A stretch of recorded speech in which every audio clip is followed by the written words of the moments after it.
ভিডিওতে আমরা নবম শ্রেণীর দ্বিতীয় পর্যায়ক্রমিক মূল্যায়নের জীবন বিজ্ঞানের 8 নম্বর স্কুলের প্রশ্ন উত্তরগুলো আলোচনা করব। বিভাগ কতে আইতে বলেছে হিল বিকারক হলো H+। নাম্বার 2 তে বলেছে একটি শিশুর মোলার দাঁতের সংখ্যা 0। 3 ধুতরা থেকে পাওয়া যায় ডাটুরিন। 4 প্রান্তীয় শ্বসনে এক অণু NADH+H+ থেকে এটিপি উৎপন্ন হয় 3টি। 5 হেপাটিক পোর্টাল সংবহন যে দুটি অঙ্গের মধ্যে অবস্থিত তা হচ্ছে ক্ষুদ্রান্ত আর যকৃৎ। বিভাগ খতে আসি 2 এর এতে শূন্যস্থান পূরণ করতে বলেছে। আইতে বলেছে হিমোলিম্ফ, প্লাজমা ও হিমোসাইট নামক রক্তকোষ নিয়ে গঠিত। 2 গুল্ম এবং বৃক্ষ উদ্ভিদের বায়ব অংশের ত্বকে যে ছোট ছোট ছিদ্রের মাধ্যমে গ্যাসীয় আদান প্রদান ঘটে তা হলো স্টোমাটা মানে পত্ররন্ধ্র। 3 দিয়েছে পিত্তাশয় থেকে নির্গত নালিকার নাম সিস্টিক ডাক্ট। বিতে সত্য মিথ্যা নিরূপণ করতে বলেছে। আইতে বলেছে মানবদেহের সব অস্থিসন্ধিতেই সাইনোভিয়াল তরল থাকে। সাইনোভিয়াল তরল হচ্ছে শুধু সচল অস্থিসন্ধিতে থাকে, ওগুলো পুষ্টি প্রদান করে। 2 বলেছে হৃৎপিণ্ডের অলিন্দ নিলয়ের সংকোচন একই সঙ্গে ঘটে, মিথ্যা। নাম্বার 3 তে দিয়েছে ট্যানিন হচ্ছে কার্বনযুক্ত রেচন পদার্থ, সত্য। সিতে আছে একটা বাক্যে উত্তর দিতে। সিতে আসে সি এর আইতে দিয়েছে কেলভিন চক্রকে C3 চক্র কেন বলে। এই যে C3 চক্র বা C3 সাইকেল লিখবে সালোক সংশ্লেষের অন্ধকার দশায় যে চক্রাকার বিক্রিয়া পথে ক্লোরোপ্লাস্টের স্ট্রোমায় রুবিস্কোর উপস্থিতিতে CO2 অবদ্ধকরণ 3C যুক্ত প্রথম স্থায়ী যৌগ PGA উৎপাদন গ্লুকোজ এবং RUBP সংশ্লেষ ঘটে তাকে C3 চক্র বলে। এই সমগ্র C3 বিক্রিয়া পথটি বিজ্ঞানী কেলভিন এবং তার সহকর্মীরা আবিষ্কার করেন বলে একে কেলভিন চক্র বলা হয়।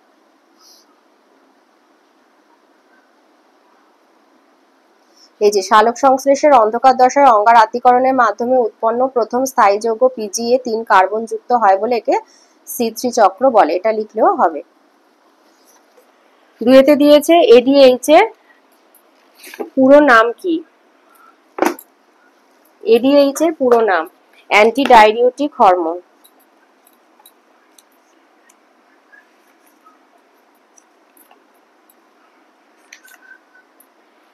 এই যে anti diuretic hormone, anti diuretic hormone ADH। Number 3 তে বলেছে কাঁকড়া বিছের শ্বাসঙ্গের নাম বুকলাং। 4 বলেছে লিপিড বিপাকের সঙ্গে সম্পর্কিত ধমনী গাত্রের একটি সমস্যার নাম হচ্ছে এন্ডোথেলিয়াম, লয় হর্ষই এটা। ডিতে আছে স্তম্ভ মেলানো পত্ররন্ধ্র রক্ষী কোষ, নিম্নমুখী পরিবহন ফ্লোয়েম, নেফ্রনের ইউ আকৃতির অংশ হচ্ছে হেনরির লুপ। 3 আসি বিভাগ গতে 3 দাগের আইতে বলেছে সালোক সংশ্লেষে জলের ভূমিকা উল্লেখ করো। এই যে জল উৎস সালোক সংশ্লেষের ভূমিকা, এই ভূমিকাটা শুধু বলবে যে সালোক সংশ্লেষ প্রক্রিয়ার আর একটি কাঁচা মাল হলো জল। জল সালোক সংশ্লেষ প্রক্রিয়ার সময় ক্লোরোফিল অণুকে ইলেকট্রন প্রদান করে। 2 অন্ধকার বিক্রিয়া কার্বন ডাই অক্সাইডকে বিজারিত করার জন্য যে হাইড্রোজেনের প্রয়োজন হয় তা জল বিশ্লিষ্ট হয়ে উৎপন্ন হয়। আর 3 হচ্ছে সালোক সংশ্লেষ প্রক্রিয়ায় উপজাত পদার্থ রূপে যে অক্সিজেন উৎপন্ন হয় তার উৎসও জল। 2 তে দিয়েছে হাইপারটেনশন কি আর এর কারণ লেখো। হাইপারটেনশন মানে হচ্ছে হাই ব্লাড প্রেশার, যেটা উচ্চ রক্তচাপ বলা হয়ে থাকে। এই যে উচ্চ রক্তচাপ, এই যে স্বাভাবিক রক্তচাপের থেকে 140/90 মিলিমিটার অফ মার্কারির বেশি হলে তাকে উচ্চ রক্তচাপ বলা হয়ে থাকে। আর কারণ হচ্ছে ধূমপান, স্থূলতা, অত্যধিক লবণ খাওয়া, অ্যাড্রিনাল ও থাইরয়েড গ্রন্থির সমস্যা ইত্যাদি কারণে হাইপারটেনশন হয়। 3 তে দিয়েছে মুক্ত সংবহন এবং বদ্ধ সংবহনের মধ্যে 2টি পার্থক্য লেখো। মুক্ত সংবহন আর বদ্ধ সংবহন। মুক্ত সংবহনটা বলছি রক্তবাহ দেহগহ্বরে অবস্থান করে, রক্তচালক অনুপস্থিত, রক্তের গতি মন্থর, কাজ হচ্ছে রক্ত কলাকোষের প্রত্যক্ষ সংস্পর্শে আসে এবং রক্ত ও কোষের মধ্যে সরাসরি পদার্থের আদান প্রদান ঘটে। মুক্ত সংবহন তন্ত্রের হৃৎপিণ্ড অপেক্ষাকৃত অনুন্নত প্রকৃতির হয়, এখানে রক্তচাপ কম থাকে। মুক্ত সংবহন তন্ত্র দেখা যায় চিংড়ি, আরশোলা প্রভৃতি সন্ধিপদী প্রাণী আর শামুক, ঝিনুক প্রভৃতি কম্বোজি প্রাণীদেহে বর্তমান। বদ্ধ সংবহনে রক্তবাহে অবস্থান করে, রক্তজালক উপস্থিত, রক্তের দ্রুত গতিতে রক্ত আর কি প্রবাহিত হয়। আর কাজ হচ্ছে রক্ত কলাকোষের প্রত্যক্ষ সংস্পর্শে আসে না এবং রক্ত আর কোষের মধ্যে সরাসরি পদার্থের আদান প্রদান ঘটে না। বদ্ধ সংবহন তন্ত্রের হৃৎপিণ্ড বেশ উন্নত প্রকৃতির হয়, রক্তচাপ বেশি থাকে। আর দেখা যায় কোথায়? অমেরুদণ্ডী প্রাণী, কেঁচো আর সমস্ত মেরুদণ্ডী প্রাণীদেহে বর্তমান। এর মধ্যে যে কোনো দুটো লিখে দেবে। 4 দিয়েছে কোহল সন্ধান বলতে কি বোঝো, এর একটি গুরুত্ব লেখো।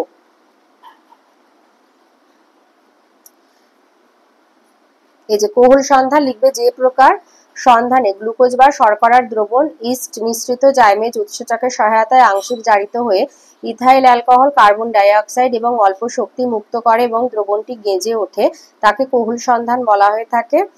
কোহল সন্ধানের অর্থনৈতিক গুরুত্ব এই যে বেকারি শিল্পে পাউরুটি কেক উৎপাদনে, মদ্য শিল্পে সুরা উৎপাদনে, পরীক্ষাগারে ইথাইল অ্যালকোহল প্রস্তুতিতে কোহল সন্ধান ব্যবহৃত হয়।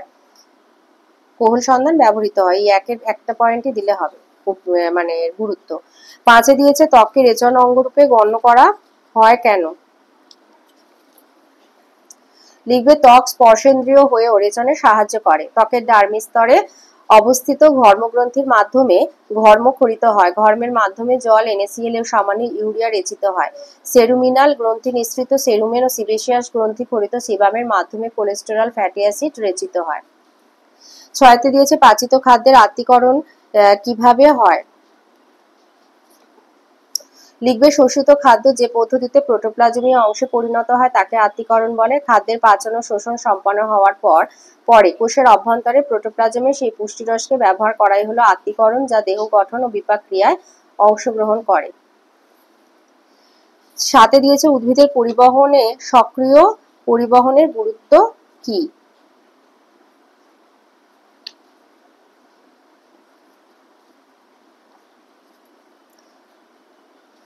বলেছে উদ্ভিদের পরিবহনে সক্রিয় পরিবহনের গুরুত্ব কি? এই যে কোষান্তর পরিবহনে সক্রিয় পরিবহনের ভূমিকা এক হচ্ছে কোষ পর্দায় অবস্থিত লেসিথিন বাহকের সাহায্যে কোষ বহিস্থ পরিবেশ থেকে আয়ন, ক্যাটায়ন ও অ্যানায়ন কোষের মধ্যে প্রবেশ করে। এই সময় এটিপি ভেঙে শক্তি নির্গত হয় যা আয়ন পরিবহনে সাহায্য করে। 2 সবুজ পাতার কোষে উৎপন্ন সুক্রোজ জাতীয় খাদ্য ফ্লোয়েমের শিবনলের মধ্যে জমা হওয়ার সময় এটিপি ভেঙে শক্তি উৎপন্ন হয়। 3 সোডিয়াম, পটাশিয়াম, ম্যাগনেসিয়াম প্রভৃতি খনিজ লবণ মূলরোম দ্বারা সক্রিয় পদ্ধতিতে শোষিত হয়।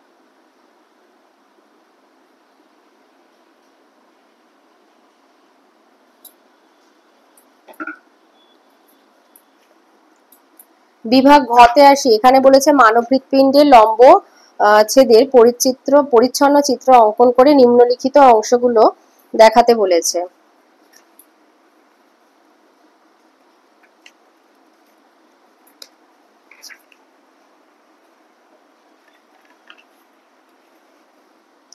তো এই ছবিটা দেখাবে, আর যে অংশগুলো দেখাতে বলেছে ফুসফুসীয় ধমনী, মহাধমনী, দ্বিপত্র কপাটিকা, ডান অলিন্দ।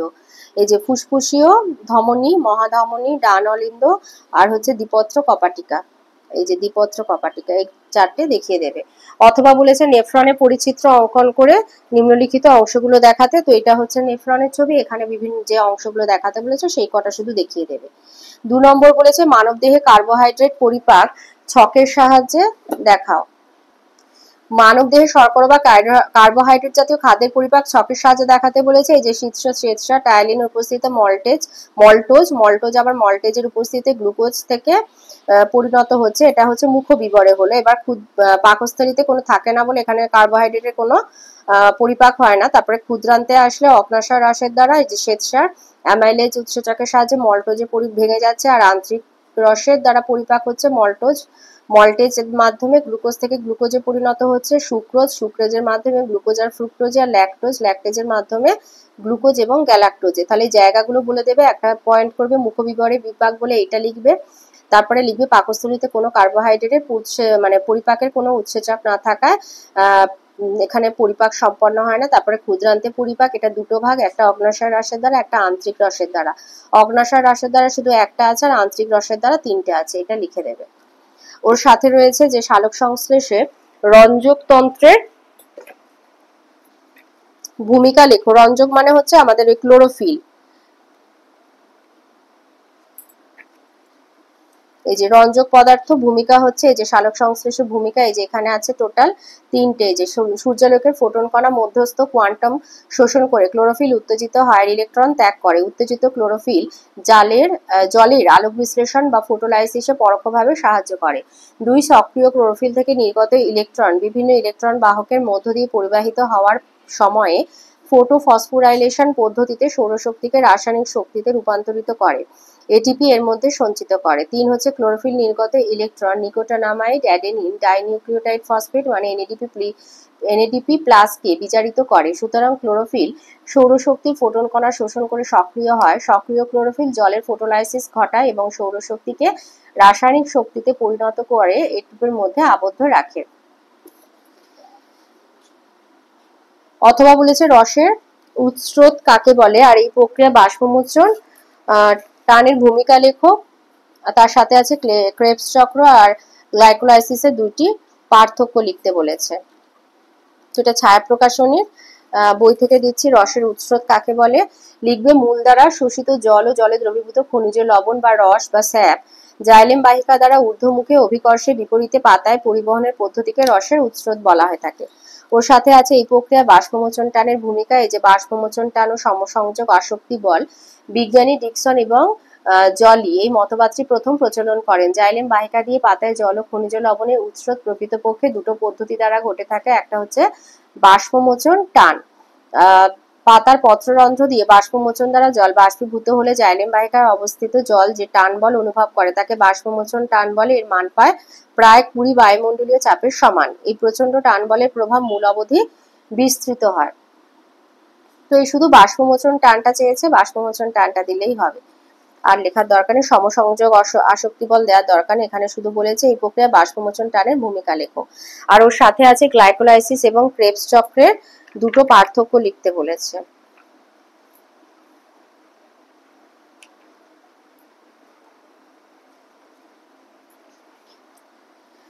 গ্লাইকোলাইসিসের স্থান হচ্ছে কোষের সাইটোপ্লাজম। সমস্ত প্রকার শ্বসনের প্রথম আর সাধারণ পর্যায়ে খাদ্যবস্তুর অসম্পূর্ণ জারণ ঘটে। অংশগ্রহণকারী খাদ্যবস্তু শুধু গ্লুকোজ, উৎপন্ন পদার্থ 2 অণু পাইরুভিক অ্যাসিড, 2 অণু এটিপি আর 2 অণু NADH প্লাস হাইড্রোজেন আয়ন।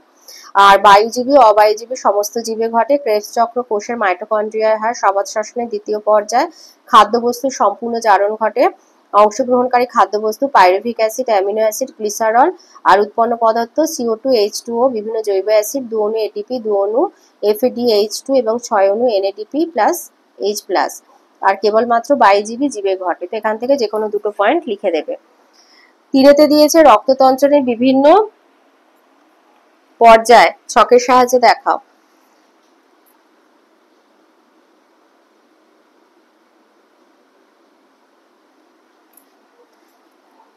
কত এটা 95 পেজে আছে, এটা প্রান্তিক থেকে দিচ্ছি 95 পেজে আছে।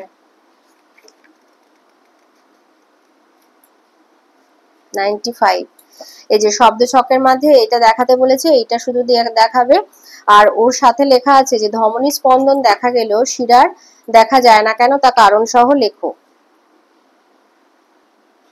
আচ্ছা এটা আরেকবার দেখিয়ে দিচ্ছি। এটা হচ্ছে তোমার রক্ততঞ্চনের মানে এটা হচ্ছে এই যে ছকের মাধ্যমে দেখাতে বলেছে। রক্ততঞ্চনের বিভিন্ন পর্যায়ে ছকের সাহায্যে দেখাও, এই যে এটা দেখিয়ে দেবে। আচ্ছা এখানে যেটা আছে যে ধমনী স্পন্দন দেখা গেলেও শিরা দেখা যায় না কেন কারণ সহ লেখো। এখানে এই যে কার্যগত লিখবে যে ধমনী অধিক অক্সিজেনযুক্ত রক্ত বহন করে, ধমনীতে রক্তচাপ বেশি থাকে তাই স্পন্দন আছে। আর শিরা হচ্ছে CO2 যুক্ত রক্ত বহন করে, রক্তচাপ কম তাই স্পন্দন নেই। এর সাথে লিখবে ধমনী গহ্বরের ব্যাস ছোট আর কপাটিকা থাকে না এবং রক্তচাপ বেশি তাই স্পন্দন আছে। আর শিরার হচ্ছে গহ্বরের ব্যাস বড়, অর্ধচন্দ্রাকৃতা কপাটিকা থাকে, রক্তচাপ কম তাই কোনো স্পন্দন নেই। অথবাতে বলেছে পরিস্রাবণ বলতে কি বোঝো, তরুক্ষীর কি, পরা পরিস্রাবণ বলতে কি বোঝো।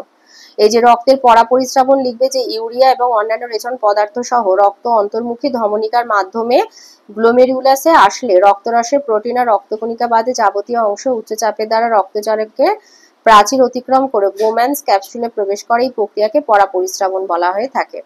আর ওর সাথে আছে তরুক্ষীর কি লিখবে তরুক্ষীর হচ্ছে উদ্ভিদের নাইট্রোজেন বিহীন একটি রেচন পদার্থ। উদ্ভিদের ক্ষীরকলার ক্ষীরনালী বা ক্ষীরকোষে সঞ্চিত শ্বেতসার, প্রোটিন, গদ, রজন, উপক্ষার প্রভৃতির মিশ্রণে তৈরি এক প্রকার অবদ্রব্য। এটি জলে দ্রবীভূত হয়। এটি সাদা বর্ণের, বর্ণহীন হালকা বর্ণের হয়। আর বট, পেঁপে, রবার প্রভৃতি গাছে দেখা যায়। আর এটা হচ্ছে হিভিয়া ব্রাসিলিয়েন্সিস, ফাইকাস ইলাস্টিকা তরুক্ষীর থেকে বাণিজ্যিক রবার প্রস্তুত করা হয় যা থেকে টায়ার টিউব, ইরেজার, বৈদ্যুতিক সরঞ্জাম তৈরি করা হয়। পেঁপের তরুক্ষীরে অবস্থিত প্যাপাইন উৎসেচক প্রোটিন পরিপাকে সাহায্য করে। তো শুধু তরুক্ষীর কি চেয়েছে অত লেখার দরকার নেই, শুধু লিখবে যে উদ্ভিদের নাইট্রোজেনবিহীন একটি রেচন পদার্থ হচ্ছে তরুক্ষীর, পেঁপে, বট প্রভৃতি গাছে দেখা যায়। তারপরে আছে প্রাণীদের নির্দিষ্ট রেচন অঙ্গ থাকলেও উদ্ভিদের থাকে না কেন।